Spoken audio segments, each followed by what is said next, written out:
Hi, welcome to this video.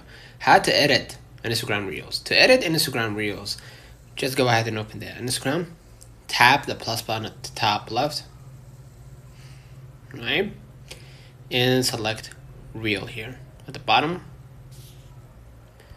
And let's say I want to post this as a Reel. Right?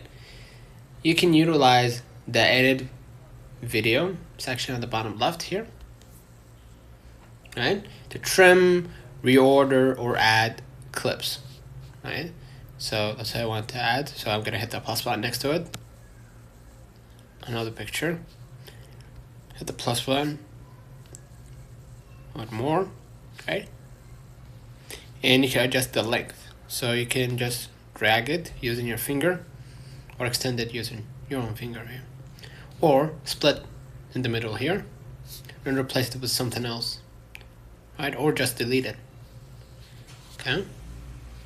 If you want to add music, again, press audio at the bottom left and choose from various songs in the Instagram library.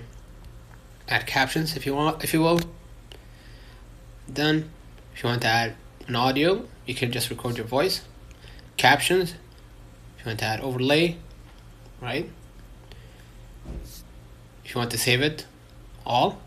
If you want to add filters, right, you can choose your filter. Effect, right? I like a special effect. Or sticker here. Right? And after you're done, just hit the arrow thing at the top right and add caption, hashtags, don't forget hashtags, add your location and tag people to collaborate and hit next. Or you could just go ahead and schedule your reel, select the date and everything, and basically that's it. Okay. The timeline features allows for precise adjustments, including splitting, scaling, and adding transitions before posting. Consider liking this video, subscribing. Until next time, see you.